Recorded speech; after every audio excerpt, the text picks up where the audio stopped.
Seireitei, a Bleach podcast brought to you today by the Urahara Shop. It's just a candy shop. No, really, it's just... Anyway, my name is Dell, and today I'm joined by Lethan. Hi! And we've got two seriously stacked and super exciting episodes to hit today. So let's jump right into it. What do you have for episode 17, Ichigo Dies? So, episode 17 starts with the usual shonen trope where it looks like our hero has fallen, but wait! A random burst of power comes from nowhere, and Ichigo's spiritual pressure suddenly increases, enough to turn the tables on Renji. Byakuya steps in though, literally, like one step. It's quite impressive. It's quite impressive. And he wounds Ichigo so severely that this time it really does look like he's finished. Rukia then demonstrates her impeccable acting skills once again, and the episode ends with Ichigo being molested in Urahara's shop before agreeing to train with him. Wow.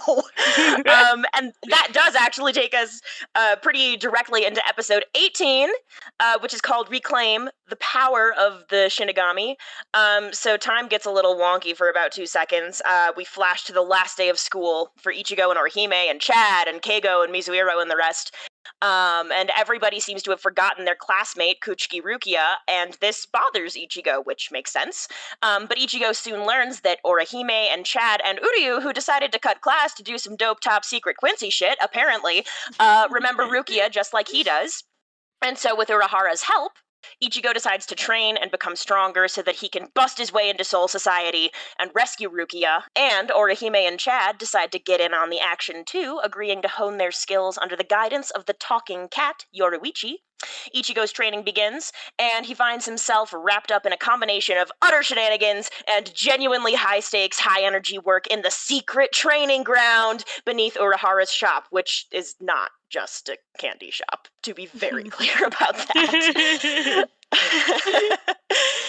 So yeah, a lot goes down in these two episodes. They're super action-packed and super emotionally charged. I know you had a lot of thoughts about episode 17. Where would you like to start? I actually think more of my notes are for episode 18. I have 3 pages of A4 for 18. Only like one and a bit for episode 17. A4 is like roughly 8.5 by 11 for my American listeners out there, just so you're all aware. Yeah, no, I know. Oh boy. But yeah, I think for episode like 17, like you said, there was a lot of stuff happening. Like Renji trying to stop Rukia going to Ichigo because it's going to add 20 years onto her sentence just to go up to the kid to like try to save her life. I just was like, right? What's wrong with these people? Well, especially too. So I made note of that as well. So part of me wonders whether this was just Kubo fleshing out what the justice system in Soul Society is like in the first place. But by the end of this episode, or perhaps it's not until episode 18, I can't recall, but within a short period of time, we learn that the plan is for Rukia to be executed, right? Like we learn that pretty quickly. So where does the 20 years go? Is it just 20 more years of waiting in prison? Is it something like truly metaphysical where she ends up with 20 years of some sort of penance, like after her soul leaves her soul? I was going to say soul leaves her body, but they don't even have bodies in the same sense in Soul Society. So I just thought that adding 20 years, especially considering how long Soul Reapers can live, was a really bizarre consequence. So I think the way that I read this, and I could be completely wrong here, so just shoot me down for this, but the way I read it is that Renji is all like, yeah, they're going to kill you. They're going to, not really, like, don't actually believe that. I'm joking. So when he's talking about the 20 years thing, I think in his head, he thinks, no, she's not actually going to be killed. This is like, I'm just playing along with this. Like, her brother's obviously going to get her out of it. Because he does when he goes to visit her, I think in episode 18, I think it is. Yeah, that's 18. Yeah, he says to her about the, like, your brother's obviously going to go and get you a reduced sentence, so nothing's going to happen. Of course, you're not going to die. So in my head, I think when he said the 20 years in episode 17, he meant like he had no concept of her ever being killed. Okay, that makes a lot of sense. So in theory, he knows at this point that execution is the typical punishment for giving your Soul Reaper powers over to a human, but he takes it for granted that that's not going to happen. Oh my gosh, probably Mhm. because she's a Kuchiki, right? And so there are so many Mhm. other people that Renji knows in his life who, like, if Renji himself had done that, odds are Mhm. he would be like super fucked because he does Yep. not have connections the way Rukia does. Yeah. Oh, fascinating. Okay, that makes sense to me. That makes a lot of sense to me. But yeah, I think I don't know. Do you want me to crack on with some of the manga differences? I only had Yeah, like you're a certainly welcome to. Oh gosh, I have a decent amount of notes, but a lot of them are like I almost shared it with everybody in the chat when I was taking my notes. I have a note here where like I take bullet points, right? And one of my notes just says Byakuya, and then on the next line down, indented, it literally just says dick because he's being an asshole. So that's I had a lot of feelings during this episode, and as I'm scrolling through, like there definitely are plot points that I could bring up. But why don't we start with the anime and the manga differences, and then I think inevitably some of these things will come out if they're important. Yeah. Well, let me just start by saying, because I think some of these I'm going to really gloss over because I've got a lot, especially for episode 18. But I want to start by just saying to the listeners and anybody listening, there are a lot of differences, and most of them are just small wording changes. Here's an example of what I mean about like the small wording changes. So in the anime, Renji, when he's talking about his sword and he does the thing with his sword, he says roar, Sabimaru. But in the Oh, manga, he says hibble. And I don't know what it is in the sub. Do you remember what it was in the? Polio is the Japanese, which I know from so there's a whole thing where the voice actors recorded songs. Some of them are original character songs, and some of them are covers of theme songs. And at the end of one of Renji's, which is called Sky, which I might include in a link somewhere at some point because it is just such an uplifting. It's on every running playlist I ever make for myself. It makes me feel Oh, very motivated and very happy. Um, oh. but at the end, he does a whole thing where he just goes "Julio Zadimara," just like that. So sorry everyone slash you're welcome slash I imagine it's just some like gosh, see, this is why I wish Shiki were here. Like, I have a very, very tenuous grasp of some aspects of Japanese. You keep going, and I'll see what the literal translation is. Yeah, cool. No, that's fine. I think it's just little things like that that I'm not going to bring up absolutely every one of them that happens just purely because I would be there for a while. Renji does make use, or in the anime, he does say that you shouldn't be able to move anymore to Ichigo, but in the manga, he says, "Excellent. It's no fun butchering a cripple." A crippled Ooh, pig. It's no fun butchering a crippled pig. So it's like it's gosh. a difference in sportsmanship there. Obviously, in the manga, he's obviously I can understand why that didn't make it into the anime, but I'm like, Mm-hmm. that's quite a variable difference. I'll take a little note of that. Byakuya actually steps in way earlier in the manga, so I think Renji, like you know how Ichigo launches his initial attack after this burst of spiritual pressure, Yeah. and then He's knocks so back. cute when he did that, side note. His little face, his determination. Ugh, He's so adorable. right? But Byakuya steps in really quickly after, whereas in the anime, the fight between Renji and Ichigo goes on for a while before Byakuya steps in, but Byakuya steps in way sooner in the manga. Rukia, when Rukia is like trying to convince her brother, and this was really interesting, and something that I took a note down about that to discuss is her acting and manipulation of her brother to not finish Ichigo off. In the manga, she says, Ooh. why sully your blade further on him? He will soon breathe his last breath anyway." And it's like she's almost she's saying it in a way that like, and then she goes on to talk about like, don't bother wasting your time. There's no point. And she's really trying to convince him of he's just not worth your time, brother. You're worth so much more than dealing Mhm. the final blow on this low life.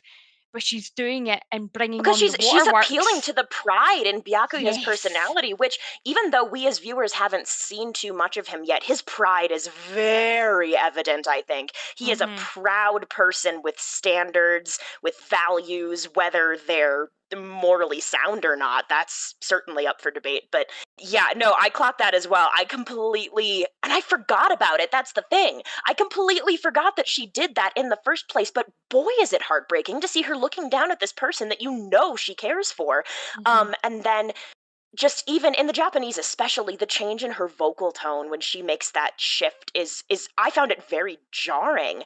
And so thinking Mhm. about Ichigo there, potentially literally bleeding out on the ground, hearing this person that he thinks is his friend talk about him in this way. I mean, it's hard to say whether Ichigo actually believes it when Rukia speaks about him like this, but boy, it's a sharp change. It's a sharp Mhm. change. It is. It definitely. Because I've watched this through the Soul Society arc. I've watched through quite a lot, and I'll talk about Yeah, that me when we too. talk about Orihime. But like, I didn't really notice it as much until this time around, where we've seen Rukia's acting abilities right up till this point, but this is where she's really bringing out every gun that she's Mhm. ever practiced and rounding it on Byakuya in order to save Ichigo's life. And the heartbreaking thing is that obviously Ichigo, who's lying there dying, won't be able to connect those pieces, that that's what she's done at that exact moment. So he could have Right. potentially died thinking that this person that he'd come to save didn't care for him the way that he obviously cared about her, which I thought was And you very know what? heartbreaking. Rukia probably Ooh, I just had a thought. I wonder, so Rukia was weighing a lot of options here. Mhm. So I think I mean clearly she came to the conclusion that speaking about Ichigo to Byakuya this way was the move. Mhm. It's possible that she thought, okay, it's worth it if Ichigo dies on his own this way. I'm going to take that chance. But part of me is like, did she know that Kisuke was going to step Kisuke in? was there. Yeah, Yeah, because I I'm was also thinking the thinking same thing. Mhm. this is something that I'm looking forward to. Like, shameless plug, the spoiler episode is coming up, and I'm really excited about it. I'm really excited to talk about how much other folks in Soul Society know about Kisuke, whether they know about Kisuke, to what extent. So, like, it's possible that Byakuya wasn't even able to factor that in as a possibility, because I'm not sure he even knows that Kisuke is hanging out doing stuff. I don't feel like that's on his radar, you know? No, I agree. I completely agree with that. And I think I mean, because it wasn't until I watched that moment last night that I was like, I bet you she knew that he was there. Because she must know, in the manga, it's very evident that Ichigo says he cannot transform without Rukia. So Rukia Right, must know right. that there must be another reason for him to appear in his soul form other than Kon. And the only other person that could help him make that transformation is, of course, Kisuke. So she Right. must have this in her background of her mind, thinking he's somewhere around here. And if there's even a chance that he can step in and save Ichigo's life, I'm going to take it. So that's why she does what she did, right? She To played save her him. cards beautifully. She Mm. took several chances and they literally all paid off. That's actually incredible. I'm Hmm. really impressed by her. She is. I mean, let's face it though, like our lovely Ukitake knows his squad members, right? He That's all does. I'm He gonna does. say. Which I know. And That's all I'm gonna say. I know. And like this is I was also the whole time like I do think that up to this point it's not clear who Rukia's captain is. It's clear that Byakuya is a captain, but I don't know that anybody has ever confirmed or denied up to now whether he is her captain. And we know that there are squads, especially because now at the end of the episodes, if you watch all the way through, we get those little teasers. And there was Mhm. and there was one at the end of this episode that was like, it's Toshiro Itsugaya, captain of Squad 10. So I figure that made you happy. Do you know, was that at the end of this episode? Yeah, and then I think I might have episode missed it. the end of this one had Toshiro, and then the next one was Kenpachi. So we're slowly starting to get a few flashes of names and faces.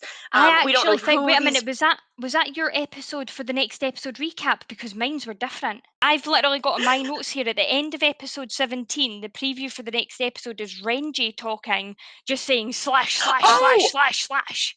yes, yes, yes. So there are the episode previews, and those are the same. But then even after, it's not quite the Shinigami picture book or like the illustrated guide. But there's a little snippet, and it's like Cone wearing, maybe he's either wearing like a suit or a stupid wig or maybe both, I don't remember, and he's like at a radio station, and then he does a quick little voiceover that just is a little tiny flash to an introduction of a couple of the captains, even after Oh. the episode teaser.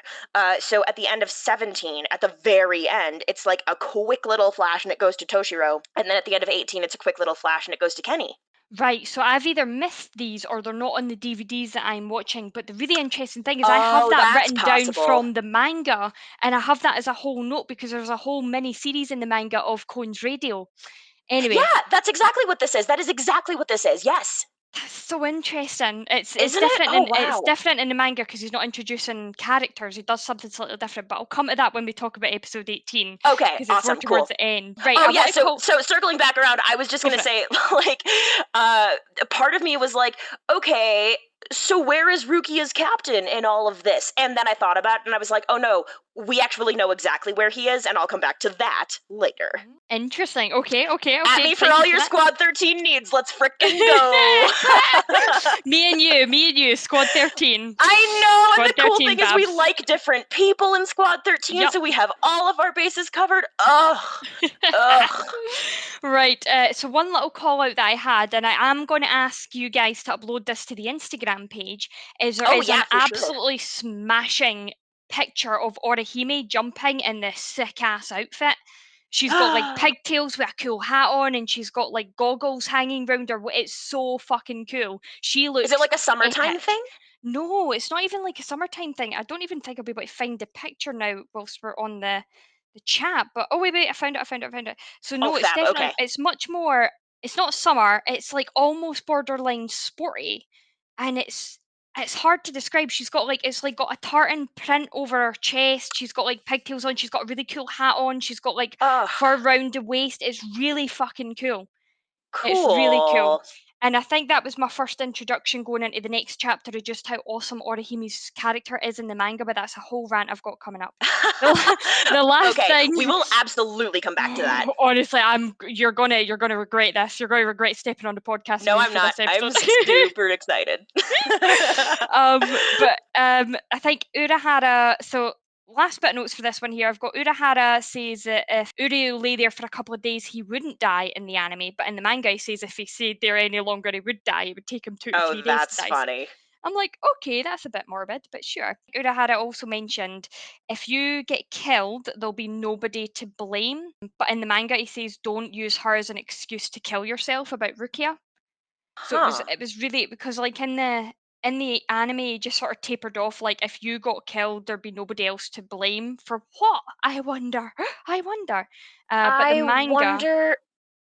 Oh boy, that's pretty unclear. Yeah, because I assumed initially that he was talking about Soul Society, right? Because Rukia gave Ichigo her powers, and that's the primary crime that she's been charged with. Mhm. But I mean, I suppose it is worth noting that like Urahara clearly knows things about Soul Society for some reason. He's hanging out with some powerful people back at his shop. Like they are not not a potential liability, sort of. Mhm. So I wonder if he's covering his own ass a little bit. Yeah. I That's never the thought about only that, other but yeah. theory I have, really. Yeah. Yeah, that I never thought about that, but yeah, you're right. Huh. Yeah. Renji's thing that he says before his sword changes. It's hoero in Japanese. And as far as I can tell, that pretty much just means roar. When it's written, it's made of three different component parts, three kind of syllables in a way. The first one is a character that has a direct meaning attached to it, and the second two are just phonetic, so they just like make sound kind of. Mhm. So as far as I can tell, Renji's command word thing is like roar and I'm gonna be a little extra is kind of the vibe. Which suits Which his is character. it's perfect. Like Mhm. your Zanpakuto is a manifestation of your spiritual energy, I'll say. Oh, Brilliant. I sweet love boy. that. He tries so hard. I really like him. Oh, I love that. I Yeah. absolutely love that. But yeah, I think that was, I mean, apart from how the episode ended, so like at the end of the episode, Ichigo, I think in the anime he says like I have no choice, but in the manga he's like, let's do this. So it's like the only Ooh. reason I took the note of that was because of how different it was. It wasn't just like a word change, it was a whole meaning change. Where in the anime he's almost like a well, I've got no choice, have I? But in the manga, he's like, no, I'm going to do this. Like, it's the right thing to do. Um, Cool. but yeah, I thought that was quite interesting. And that's all I've got for episode 17. The rest is for episode 18, and most of it is a rant. Okay, great, nice. So in that case, I feel as though, let me say. I feel like we've covered a lot of the plot points from episode 17. Mhm. God, there are so many details in both of these episodes. It's absolutely Yes. wild.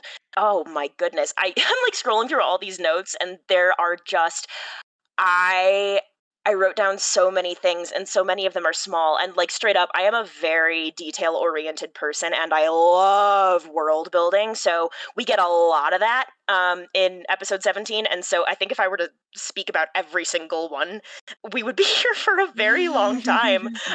But I hope that we can maybe go back over some of these during the spoiler episode or something like that. So I think, gosh, I think I'll probably just leave it at that. Ugh, except for one thing that I just can't leave alone. Go for it. Um, which is the moment. I do want to acknowledge the moment when Rukia is kind of leaving Soul Society. Sorry, leaving the human world to go to Soul Society with Byakuya and Renji. When Byakuya mentions, he's super super vague about it. He's talking about, "Oh, I understand the way you feel, Rukia," and I was like, "That's an unexpected moment." And he says, "Oh, Ichigo looks a lot like him," and that's all he Him. says. So I Mhm. do want to acknowledge that Ichigo looks like someone from Rukia's past that both Byakuya and Rukia have a point of reference for. And I really thought I was back before when I was watching this episode, and I forgot that Byakuya was about to say, "Oh, he looks a lot like him, whoever that is." I thought it was going to be Byakuya talking about how willing Rukia was to make a big sacrifice for somebody that he that she cares about. Mhm. And I was like, "Oh, of course you understand that, Byakuya." And then he turned it around, and he just was a dick again, which is where I have the note "dick" in my notes, because he was a dick. Okay. I have some notes here about the differences between the sub and the dub, which I can go Awesome. into. Not too Yep. many. The first note is it just kind of it reinforces some of what we're saying about Rukia's top-notch acting skills, I would say. So the part when like Ichigo's lying on the ground, Rukia is a bit like, "Oh well, we have a difference in status, and I'm just gonna leave you, and and it's not worth it to sully your sword, Nisama, whatever, whatever." She uses a word towards Ichigo, which probably jarred Ichigo quite a lot. The word is kozo, which is like "you little brat," essentially. Mm. Whereas in the English, she just says "you better know your place," rather than saying like, "Oh, you better know your place, kid," or something. They cut the "kid," which I think makes a lot of sense because that's not really the point. And that word hits different, Mhm. in English. I think it seems a little bit pettier, whereas talking about knowing your place, like, bold fucking moves, Rukia. That's Yeah. intense. And we don't really have an equivalent to that. So then the other thing actually circles back around to something that we spoke about on the last podcast episode, and it's something that I'm hopeful that we can come back to when we've got Shiki on again, because he studied Japanese more than the rest of us. But as I mentioned previously, at this point in time, Urahara's pronoun of choice confirmed is atashi, which these days tends to have a slightly feminine connotation. Shiki just mentioned when we were chatting earlier that this is not an uncommon first person pronoun of choice for men even, who were like opening shops at the end of the Edo which was about 100-ish years ago. And we know that Mm. soul reapers live for a long time, so it's Mhm. perfectly possible that this particular choice is sort of reflective of Urahara's gender expression or his rejection of some conventional aspects of masculinity or whatever. But it also could be like, "Oh, here's an indicator of my status. I'm just a humble shopkeeper." Ba ba ba ba. And if he were opening a shop circa 100 years ago, for example, Mhm. people would have heard that and gone, "Yes, that makes sense." So that's just something worth noting. And it's not so much a difference between the dub and the sub, but it is a nuance that you can't really articulate in English. So Yeah. worth mentioning. Yeah. Yeah, absolutely. Um, That's so interesting. Isn't it? Oh god, I Yeah. love this stuff. I love learning about the way that people speak about themselves and others. I love this kind of nuance. It's like one of my favorite things. That's it for sub and dub differences for 17. Are we ready to move on to 18? I don't know. Are you ready? Are we there? Honestly, I don't feel like I have enough information to answer that question. I'm excited and scared. So just to give the audience a little bit of context, I think it was late last night my time. I don't know what time it was for you and Cheeky when I came Late last on and night. I was like, right, Oh I yeah, I was still at work. I missed a raging. lot of this, and then I reread it quickly. Oh my god, oh boy. Yeah, so I was not happy. Not happy. Do you want to kick things off then, just so that we make sure we get enough time to go into this properly? Yeah, right, okay. So Yeah, go for Orihime's it. Go for it. You right, super want to. Oh my god. right, I'm just gonna fucking say it, right? Yes. Orihime's character in the anime was fucking shite, right? I have watched the anime through, and I'm sorry if you watch the anime and you like her, right? But I'm just going to completely voice my opinions here. I watched the anime through. I've watched the Soul Society arc through 5 times now. This is my 5th watch through of the Soul Society Nice. arc on Very anime nice. in dub. Thank you. This is my first time reading it in the manga, and my god, did the anime do her character like dirty, like seriously, seriously dirty. So where I really noticed it and where I went on my big massive rant last night where I was like blah blah blah blah blah in the chat was there's a scene where Orihime and Ichigo are sitting down and Ichigo like where Orihime's approached Ichigo and gone, "Where's Rukia?" And so we get the scene of them sitting on the steps and they're chatting and Ichigo's obviously Mhm. telling her what's happened. Mhm. And in the anime, what happens is Ichigo says, "I'm surprised you could see us." And Orihime starts going, "Oh, well, it was fine, my brother, blah, blah, blah, me, me, me, me, me, me, me, me, me, me. Oh, Rukia's probably really happy now she's gone back to the Soul Society with all her friends. Yep. You don't have to do Yep. anything." It's almost like she was trying to manipulate him out of it. That is not what she does in the manga. It's the polar opposite in the manga. Oh She god. the minute Ichigo says, "I'm surprised you could see us," she practically cuts him off with a like, what are you going to do? Like, you need to go and save her. And she's like, she does say, so she takes Ichigo's the things that he's got going on in his head. She takes them, she voices them, and she turns them around where she says, and I am quoting from the manga here. Rukia came from that world in the first place, right? Her family, her friends, everything, they're all over there. What are you going to do after you save her? Will you take her away from her family and friends and bring her back here? Is that the right Oh thing to boy. do? Of Oh course it boy. is. Of course it is. Sure, I could say all this stuff, but you've already made up your mind. And then she's like, "You need to go and save her." And then she does that cute scene where she's like, "You're going to throw out your lower lip. You're gonna go and Yeah, see oh her. that You're was gonna." hilarious. It's so cute. But in the manga, it's a lot more of like a, "This is what you're going to do. I'm telling you what you're going to do," rather than a, "Oh, here's what I could see you doing." Tee hee hee hee. But then when she says the final thing that makes him make up his mind. She says, "Go and save her. Good luck. I don't want my friend Rukia to die either." Oh And then god. Ichigo at that moment raises his fist, stands up, and he's like, "No, you're right. Thanks, Orihime." And he runs off. And then at the end of the manga, Orihime's like, "Sure, just don't get hurt, okay?" Which she doesn't say at all in the anime. But that gives us a flashback to her power again, where her power stems from of this, "I don't want you to get hurt." And then in the Yeah. anime, Chad appears out of nowhere, and Chad's like, "Oh, we should go and help him." Whereas in the manga, And Orihime she calls Chad. hesitates, doesn't she? Like Yes. Chad kind of needs to push her, which is weird because Chad's not a super assertive dude. Yeah, completely. And this is another thing as well. Whereas in the manga, Orihime is straight on the phone to Chad saying, "I've already made up my mind." Ugh, I know. that's And disappointing. that's not even the worst bit, right? Okay. It even happens again later where we know how we've got Yoroichi shows up and Yoroichi's like, "I'm going to train yous." And then they go and they speak to Uryu at the Mhm. waterfall and stuff, and he's chatting about training and I'm also stuff just as like, well. where is this waterfall? Sir, do you choose locations based on aesthetic alone? Probably. Oh god.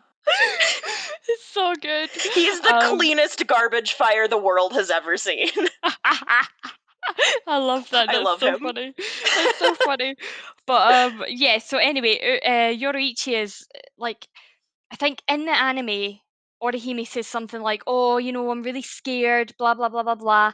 But like she's like, "No, I'm going to go and train with this cat." And Chad, even there's a little panel in the manga where Chad looks at her and he's like, "Oh my god, she's really brave." And Oh. and it's like they just done her character so fucking dirty in the anime. Like they turned her into this little, almost like a girl that was trying to manipulate Ichigo. That was how I read the situation. She was trying to manipulate Yeah, yeah, Ichigo out of even yeah. going and doing anything So about this. the way that I interpreted that scene was less manipulation and more just sheer ignorance. I sort of Mm, got the sense that, to be fair, none of the humans that we've encountered, or I guess the Quincy, whatever, and I guess Ichigo is like part Soul Reaper, part human, whatever. He's a human for all intents and purposes here. They haven't been to Soul Society. They know it exists. They don't know what it's like. So it is reasonable, I sort of thought, for Orihime to assume, okay, Ruki is going back to where she comes from, so that's probably a good thing, right? She's got friends, she's got family, this is her mhm, home. So to me, that demonstrated like a lack of wanting to probe further. I think she didn't seem manipulative. I just think she seemed a bit stupid, really. And I hate mm, to say that because she is super strong and she is like one of the most emotionally intelligent anime characters in the whole entire shonen canon, I would say. And I just don't think that's fleshed out sufficiently in this scene. She seems very one track mind and she seems mhm. pretty simple about a lot of this. Yes. Um, yeah, so I guess to me it was just like, and two, the fact that Ichigo seems to have explained, okay, cool, Rukia went back to Soul Society. The fact that Orihime's conclusion was she's going to be happy because she probably has family and friends there means that Ichigo chose to leave out some details, some Mm, significant details. And I understand that he maybe wanted to protect Orihime's heart, sort of, and her. He knew that if Orihime knew the full scope of what was going on, she probably would be scared and be worried and maybe even try to do something. And maybe Ichigo wanted to keep Orihime safe because he's a protector and that's what he does.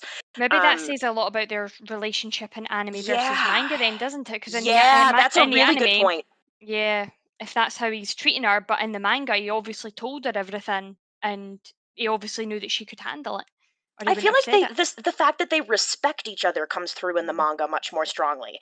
I think their mhm, relationship is a little bit muddy in the anime. I think it's a little bit, mhm, it's like, oh, this is a boy and a girl and they're friends, and so you all know exactly what that means, right, viewers?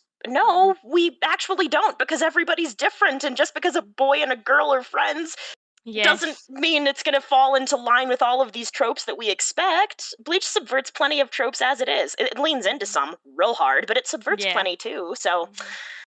gosh, I don't Yeah. know, man. I was anyway. That was my big like. I am digging manga Orihime so much more. Yeah, I dude, she's just a badass. she's a total badass. She really is. And yeah, and even that line though swung me because obviously Rukia is like one of my favorite characters, obviously.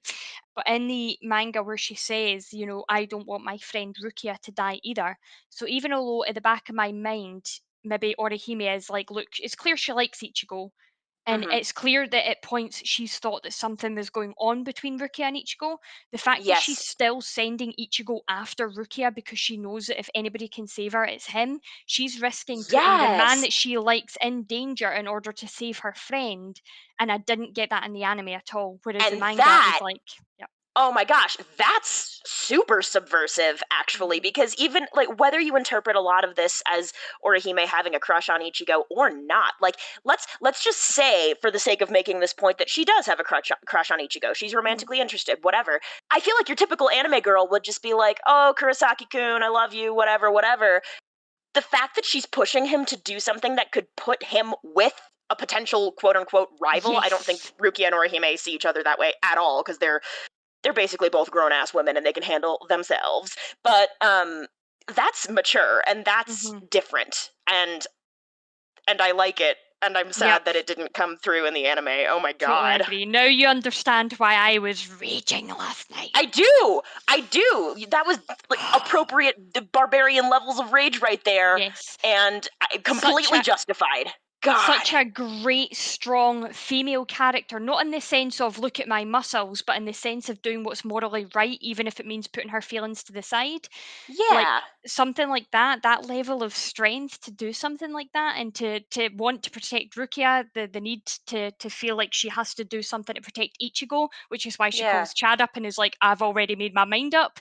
I don't want him to get hurt. That to me just made Orihime's character, like it solidified her as one of the stronger female Yes. characters in Bleach, and I didn't get that in the And anime. I also think it emphasizes, I mean, because we all know what Orihime's character design is like at this point. Like, you can be pretty and you can be Mhm. cute and you can, like, be an anime girl with big boobs and still have a personality. Mhm. Mhm. Oh, wow. So anyway, I know that took up so much time. Yeah, no, that's okay. I'm interested to see how this trend continues going forward. I was going to say if, and then I thought about it and I was like, no, I don't think this is going to improve significantly if memory serves. No. Yeah, there are specific moments in future arcs that I'm thinking of that I remember really distinctly in my mind, and I'm like, oh, I wonder what Orihime does in the manga in those moments. So I'm looking forward to that. So yeah, me too. I'm really excited to see what happens. But I'm just going to batter on real quick because I know timing wise, we're probably going to run over an hour for this episode. But Oops. that's all my fault. That's Apologies, okay. guys. But right, just really quick, I'm just going to batter through some of the other manga differences for this episode. At the beginning of the manga, there was no brooding from Ichigo, whereas in the anime there was that fantastic, beautiful, nothing can be explained soundtrack, which it just makes me just Mm, gets me every time. But totally. we meet a character called Momohara Tensu Momohara, who's sitting in Rukia's seat, and Ichigo doesn't remember his name, despite apparently having been asked to go to Karate Club by him a few times, which I thought was Oh, quite funny. yikes. Oh, no! Ichigo forgets the weebs! He does, he so does. No! Which, honestly, fair. We got a flashback to Urahara giving Ichigo painkillers with a skull and crossbones on them that he was taking throughout his class. Oh, And dear. then he says, just go to school, it's your last day, go to school, and then when you go off on vacation, that's when you can come back and we can catch up. This is something for you to potentially bring up in the spoiler episode because he says something about Rukia vanishing from people's memory and becoming a blank, which for anybody that Oh, has seen okay. the first anime movie of Bleach, that's a prominent thing. I don't know, I've got memories of something. Yeah, so there's Yeah, no. blanks in the movie. Yeah, But yeah, yeah. anyway, the manga teacher is phenomenal. She tells them all to go and break some rules when they're on vacation because it makes for good memories, but as long as they come back Hell yeah. alive. Yeah, she tells them not to die, like, straight up in the It's anime, which, yeah, amazing. dude, she seems great. I would take her class. Oh my gosh. Yes, so good. Ichigo has a moment where, so instead of this scene, because I think in the anime we see Yuzu, Karin, and Ishin having a family moment, blah blah blah. But in Yes, the we do. manga, we just get Ichigo going straight to Urahara's shop, and then he has a moment of where he bows really low and thanks for saving me. He shouts at him. He's like, "Thank you for saving me." But Urahara had turned Cool. around at that point, and Urahara turns back and he goes, "Did you say something?" And he's like, "No." And Urahara's like, "I didn't think so. Oh, I'm gonna look forward to this, like kicking his ass and training." It's Oh, really good. It's power so good. move. It's so good. Oh gosh. So I thought that was really funny. And they have great patter when they go underneath the shop and we get that big, massive open arena that Mhm. Urahara has built. And Urahara's like, the ceiling, we've made the ceiling look like the sky to lighten the mood. And each goes like, it looks like a prison. And Urahara's like, but we've planted some trees. And each goes like, but they're all dead. And he's like, but we've built this under a city. And each goes like, yeah, probably violating all the building rules. Like he's just not happy in the manga. It's so funny though. Their banter is hilarious. He's such a punk. Oh, he's so funny. I'm just gonna pick out the big ones now, I think, to be honest, Yeah, sure because I'm thing. like I thought there was one funny moment where Uryu freaks out at the cat. I know he does that in the anime, but he freaks out three Yes, times as yes, he bad does. in the manga. He freaks out even more. And even when he's sitting there all composed, the minute the cat talks again, he goes to punch it. It's really funny. Oh, you. It's so funny. Yeah, that was everything. The only last thing I had was that at the end of volume 7, there's a segment about the radio cone where Mm. Cone answers fan questions. So they Oh, actually does get fans Cone sitting. have fans? No, like I know fans that of. that's not. No, I know that's not what you mean. But oh god. But do you know what's so cute, right? There was he gets Rukia on to help him answer a question because there was a boy that wrote in to Seireitei Kubo, saying that he likes this girl in his class and he keeps teasing her, but he doesn't know how to get, like, every time he meets her, he can't help himself, he just teases her, but he really, really likes her. And Rukia Aw. gives him the response in the radio thing, but where she's like, no girl will want to speak to you or want anything to do with you if you make fun of her. So you have to just like take the embarrassment and just be nice. That's Um, very good it's so good advice. advice. I recommend to anybody, if you've got volume 7 of the manga, read the end, because there's loads of funny bits and there's some really good advice in it. Oh, And I that's love it. that. And frankly, I think Ruki is a good mentor for anybody of any gender, frankly speaking. I like Yes. she makes some decisions that I wouldn't make myself probably occasionally, but we're different people, right? And like in very different situations. But that's cool. And I like the fact that then Rukia could potentially be, if this is a young boy who wrote in, like the idea that this boy might now have this like strong, tiny, badass lady Soul Reaper as a role model. That's so cool. That's so cute, isn't it? Yeah. So yeah, so that was it. That was all the manga differences I had. I've had my rant. I feel good. Okay. I figure I'll hit the dub and sub differences Go real for it. quick, and then if we have any time remaining, I'll probably hit a couple of the notes I have, but Mhm. just pretty quickly. One of the differences between the sub and the dub is about Keigo, sweet Keigo, who also tries real hard. He and Renji should hang out, actually. Um, so they've all been released for the summer vacation. He's a little bit more self-deprecating in the English than he is in Japanese. He talks about how he's like stoked that he doesn't need to use his head to think about anything now that school is out, sort of acknowledging that maybe he's not super strong in academic areas, but in Japanese he just bulldozes over that and goes straight into his plans to go to the beach, which live your life, man. Speaking of summer plans, coming back, look, this has come up so much, and I don't mind that we're speaking about it a lot in early episodes, because this is not a character who features too heavily later on. Later. It's Mizuhiro Yep. and his aptitude for affection from the older ladies. He talks about the fact that he's going to go to Hawaii, which good for him. And Keigo is like, "Oh, are you going with your older girlfriend?" in the Japanese, whereas in the English he just says girlfriend. He doesn't mention that this person is older, but it does come up that Mizuhiro is also going with 9 other Other women. girls. I know. It's it's just so goofy to me. It's like it's very silly, but it's a detail I actually like, and goodness knows why Mizuhiro is down to hang out in this way with so many people. I mean, people who get around have their reasons, but it continues to be canon, and that's where we Yep. are. Yep. Wear protection, kids. Wear protection, please. And who's to say that Mizuhiro is even doing that? Like, I Yeah. mean, we neither confirmed nor denied. But yes, please be safe. Please, God, be safe. Let's see here. Oh, yeah, just kind of something to note. It comes back to the Kurosaki family. There is a line in the English where Ishin says he's talking about their summer plans, and he's like, "Oh, we don't really need Ichigo to have fun. Hey, Yuzu and Karin, why don't we play a game of Truth or Dare?" And Karin subsequently punches him, at which point I noted, like, Karin and Ichigo are really similar, and it's really cool and really badass, right? Yep. But in the Japanese, he does say, "Oh, well, the girls, why don't you guys sleep in Dad's bed tonight? Like, why don't we do that?"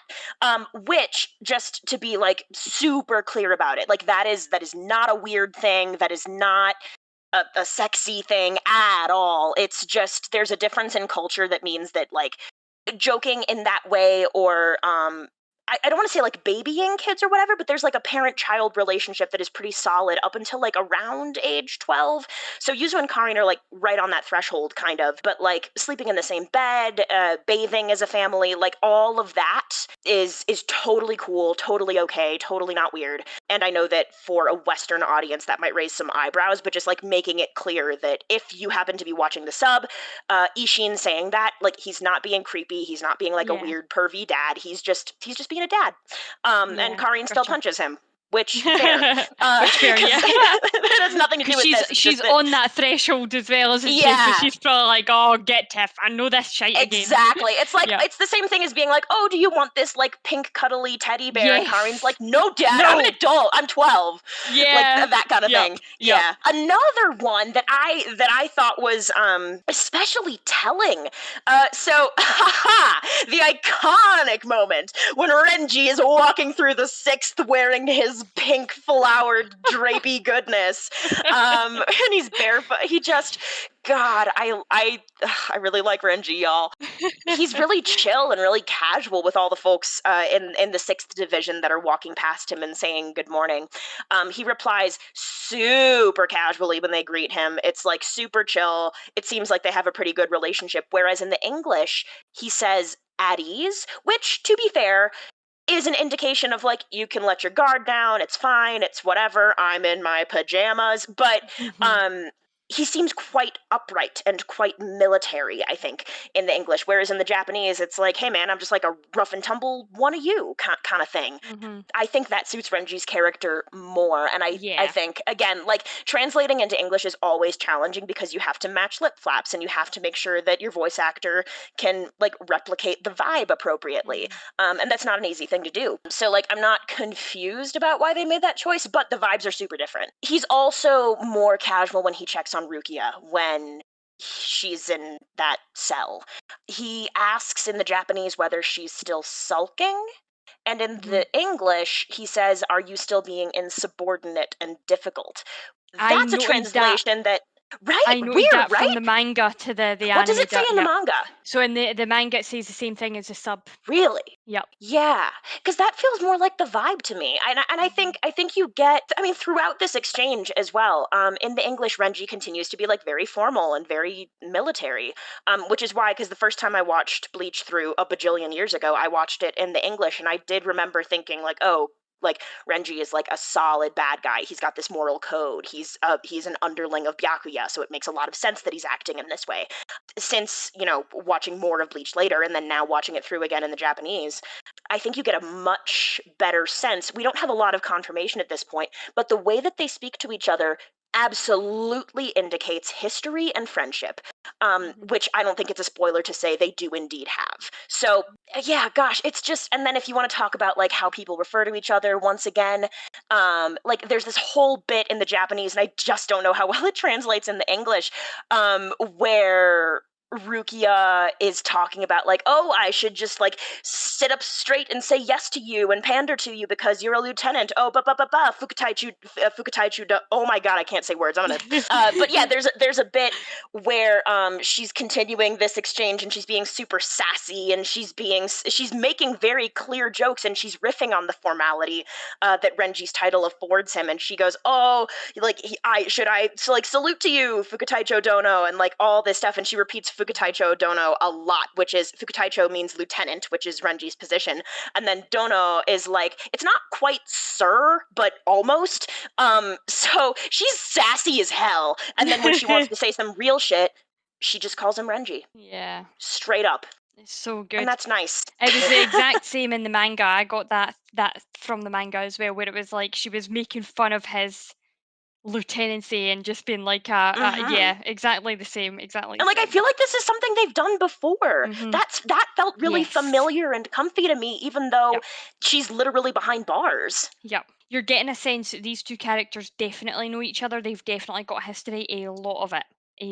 Yeah, there's no doubt. No doubt at all. Sick. So that's what I've got for dub and sub differences for this week. I think, gosh, other than that, there's so much, y'all. These episodes were absolutely stacked. Yes. Yeah, I guess I did just want to draw attention to the fact that Urahara and the people he hangs out with are really fucking powerful. And that is made very clear in this episode, and we haven't really seen that before. So we don't know what their deal is. They are powerful people, and they are shrouded in mystery, and they're a little weird. And I just didn't want to overlook that because this is kind of the first time that we've seen that so far. The first time that we've seen it in a super concrete way. Like, they've rolled up unannounced and have solved problems before. But this time, you get to see, like, how do you make a basement that is like that? That's incredible. How does Ichigo end up bound in the bottom of a pit without being aware of it until Tessai says, oh yeah, I just used Bakudo 99 on you, which is a big deal. Yes. He knows Kido. Bakudo, the only other person that knows Kido is Rukia. So that's already telling us something. Yeah, exactly. And like, as well, if you go back and you listen to, I think the number of the Kido spell that Rukia used when we saw her use Kido previously was like, what does she use often? She uses 34 often, I think, right? Something like that, something in maybe the 30s. Tessa uses a number 99 spell, and like the Kido spells are not ranked arbitrarily, so just let that sink in. We haven't touched on really this at all, but Byakuya like straight up destroyed like Ichigo's, not literally destroyed his spiritual energy, but basically almost, and then like also the means of restoring it. So he like knocked Ichigo down a bunch of rungs on that ladder.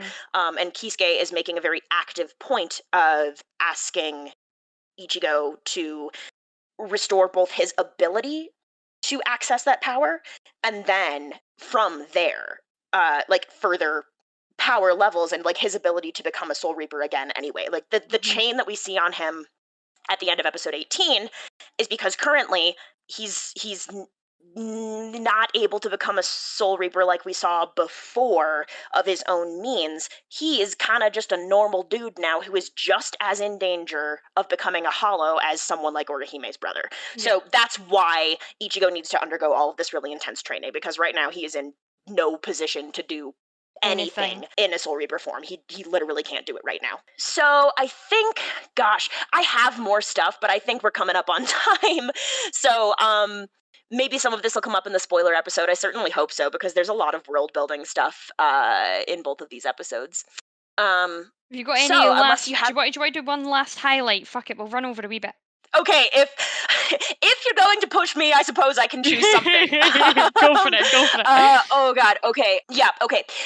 So this is gonna circle back to something that I think I mentioned in maybe the first or second episode of the podcast, and it does come back once again to part of the reason that I love Bleach so much. At the beginning of episode 18, when Rukia has gone back to Soul Society, and we see Ichigo in school, having been profoundly emotionally impacted by this, we see that his classmates are just going on with their day-to-day lives, and Ichigo sort of mentions this in his inner monologue, and something that he says is, even with Rukia gone, our world continues to turn. That just really hit me, because it reinforced the idea once again that like, one of the most magical things ever about Bleach to me is the fact that like we cannot confirm and we cannot deny the existence of something like Soul Society. So for all, literally, for all you and I know, Lethan, we've been in school with a Soul Reaper who's come down to the human world just like Rukia did.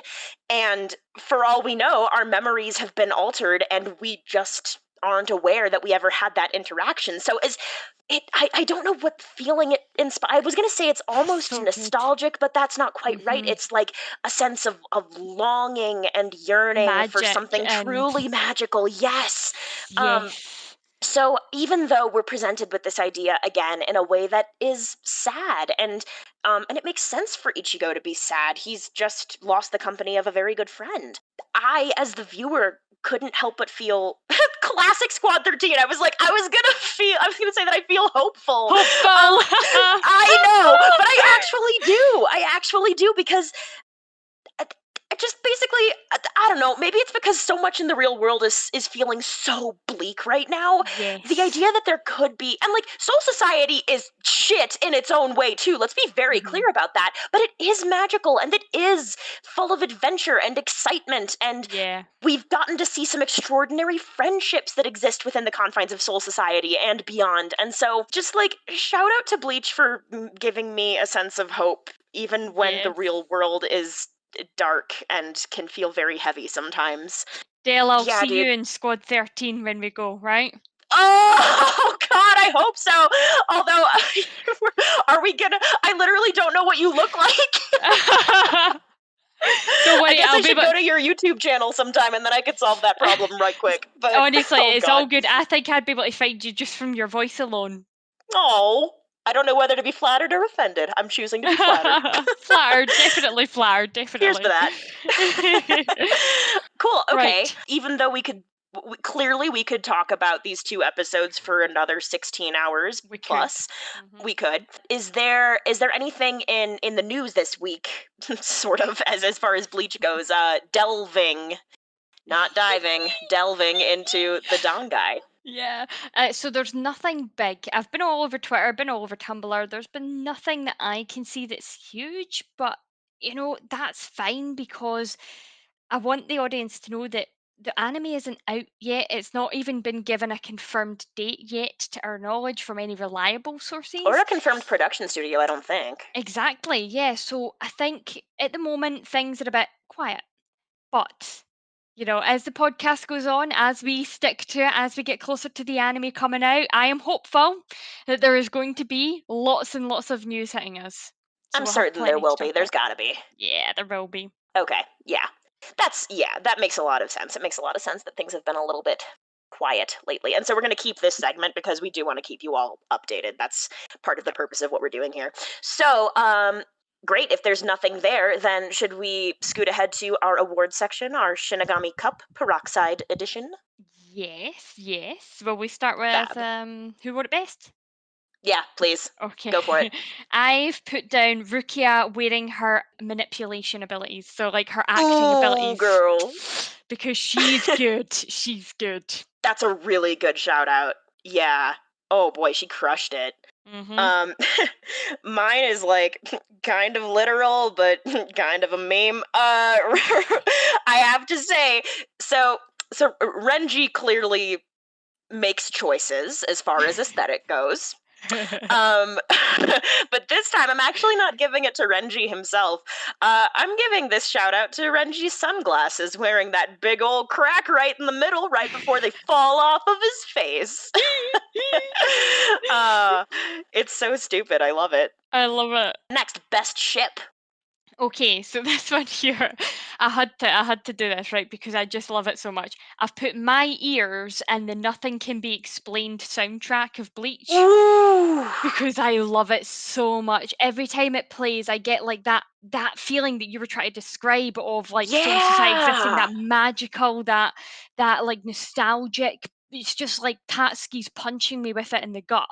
Fuck Every single time I hear it. So that's what I've put for my ship. Oh, that's a match made in Soul Society if I've ever heard one. That's beautiful. Mine is a crack ship. For sure. So